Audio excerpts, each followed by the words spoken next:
Iran Israel war petrol diesel ದರ ಏರಿಕೆ. Israel ದಾಳಿ ಮಾಡ್ತಾ ಇದ್ದಂತೆ ಏರಿಕೆ ಕಂಡ ಇಂಧನ ದರ. ವಾರ್ ಸುದ್ದಿ ಕೇಳ್ತಾ ಇದ್ದಂತೆ ಪ್ರತಿ ಬ್ಯಾರೆಲ್ ದರ 10% ಹೆಚ್ಚಳ.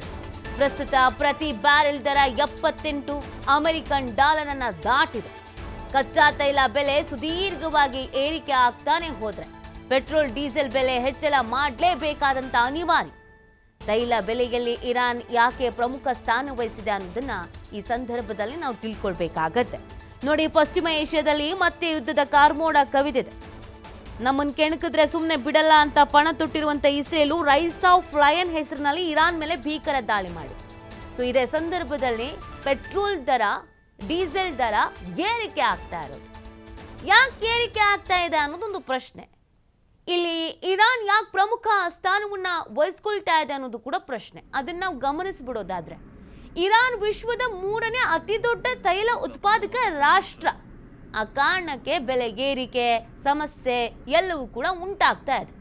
ಭೌಗೋಳಿಕವಾಗಿಯೂ ಕೂಡ ಅತ್ಯಂತ ಪ್ರಮುಖವಾದಂಥ ದೇಶ ಇದು. ಹಾರ್ಮುಜ್ ಜಲಸಂಧಿಯ ಉತ್ತರ ತೀರದಲ್ಲಿ ಇರಾನ್ ಇದೆ. ಈ ಜಲಸಂಧಿ ಮುಖಾಂತರವಾಗಿ ಹಲವು ದೇಶಗಳಿಗೆ ತೈಲ ಪೂರೈಕೆ ಆಗೋದು.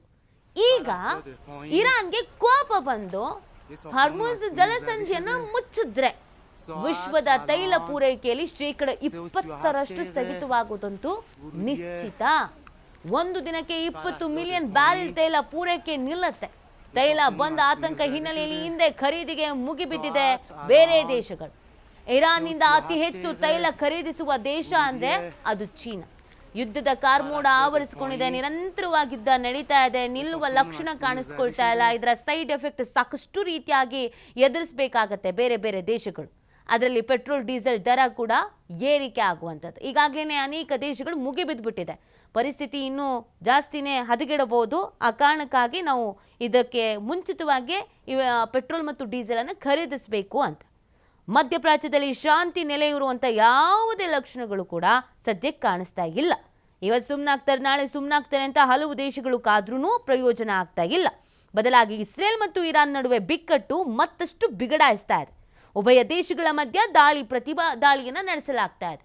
ಸೊ ಇದರ ಸೈಡ್ ಎಫೆಕ್ಟ್, ತೈಲ ಬೆಲೆ ಏರಿಕೆ ಆದರೆ ಇತರೆ ವಸ್ತುಗಳ ದರವೂ ಏರಿಕೆ ಆಗತ್ತೆ.